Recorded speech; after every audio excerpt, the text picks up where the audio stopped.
नमस्कार प्रेक्षकांनो, मालिकांची दुनिया या चॅनलमध्ये तुमचे स्वागत आहे. लक्ष्मीच्या पावलांनी या मालिकेत आपण बघणार आहोत की आता इकडे कला मात्र सगळी लिस्ट बनवत असते, तेवढ्यात तिथे अद्वैत येतो आणि तो खूप खुश असतो की भावाच्या लग्नाचं फिलिंगच वेगळं असतं. त्यामुळे घरामध्ये किती आनंदाचं वातावरण आहे. त्यानंतर आता पुन्हा एकदा त्यांच्या चॅलेंज बद्दल बोलणं सुरू असतं. तेव्हा मात्र आता कला म्हणते, चालेल, या लग्नामध्ये तुझं जे काही म्हणणं आहे ते मी सगळं मान्य करते. आणि त्यानंतर आता त्या दोघांमध्ये अजून एक चॅलेंज सुरू होतं आणि आता कला मात्र ते चॅलेंज एक्सेप्ट करते. दुसरीकडे आता काजल त्या रूम मध्ये राहायला येते, परंतु त्या रूम मध्ये सगळा लग्नाचा पसारा असतो आणि आता ती मनाशी म्हणते, आता मी इथे राहायचं आहे का? सोहमच्या लग्नाच्या या सगळ्या सामानामध्ये प्रेम केल्यावर अशी सुद्धा वेळ येते ही माहित नव्हतं मला, आणि ती खूपच आता टेन्शन मध्ये येते.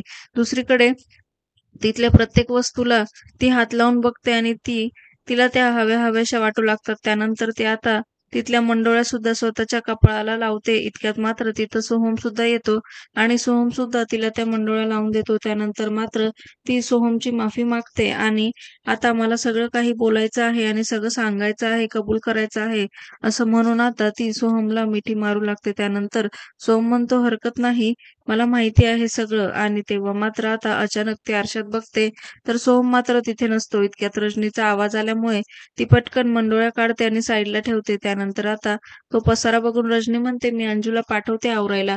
तर ती नकार देते. हरकत नाही काकू, मी आवरेन ना, तुम्ही कशाला काळजी करता. तेवढ्यात तिथे कला सुद्धा येते. तेव्हा आता रजनी म्हणते, खरं तर तुझ्या एक नाही दोन बहिणी या घरात आहे, त्यामुळे तुला अगदीच काळजी करायची गरज नाही, पण काही वाटलंच तर मी आहे. आणि कला, तुला सांगू का, तुझी ही बहीण म्हणजे अगदीच तुझी सावली आहे.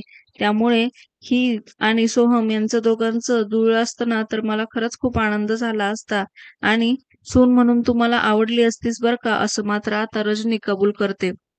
आणि हे ऐकून मात्र आता काजलला अजूनच त्रास होतो आणि ती म्हणते, काही काय काकू, आणि ती नजर फिरून घेते. इकडे मात्र कलाला जाणवत असतं की काही ना काहीतरी प्रॉब्लेम नक्की आहे. दुसरीकडे त्या दोघी तिथून निघून गेल्यावर आता काजल तिच्या आई वडिलांशी बोलते आणि ती खूपच रडते. तुम्ही लवकर इथे या, मला सहन होत नाहीये आता. आणि त्यानंतर तिचे आई बाबा तिला धीर देऊ लागतात. दुसरीकडे आता रूम मध्ये मात्र इकडे रोहिणी चिडते, कारण आता राहुल पुन्हा त्याचं काम सोडून तिथे मस्त गेम खेळत असतो. इकडे आता नाश्ता करायला अजूनही आपा विचारतात, कला आणि अद्वैत कसे आले नाही. तेव्हा रजनी सांगू लागते, माहित नाही, पण आज कसा काय उशीर झाला. आणि त्यानंतर मात्र आता कला रूम मध्ये काम करत असते आणि ती अद्वैतकडे मदत मागते. तेव्हा तो म्हणतो, काय हा पसारा? खरं तर तू मोर नाहीये, मोर असती तर तुला पिसारा असतं. तू खरे आहे ना, तर तुझ्याकडे हा पसाराच आहे. तेव्हा तो म्हणतो, मला भूक लागली आहे, मी चाललो आहे खाली. परंतु ती म्हणते, मी प्लीज पण म्हणते आहे ना, थोडीशी मदत कर.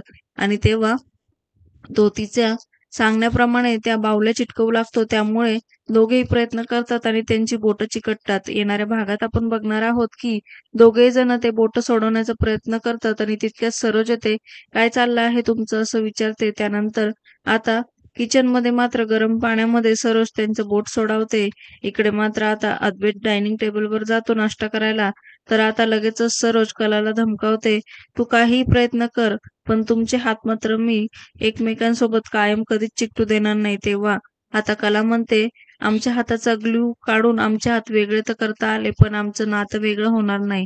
आणि हे ऐकून मात्र सरोज शांत राहते. मालिकेच्या अशाच नवनवीन भागांसाठी आपल्या चॅनलला नक्की लाईक करा, शेअर करा, सबस्क्राईब करा.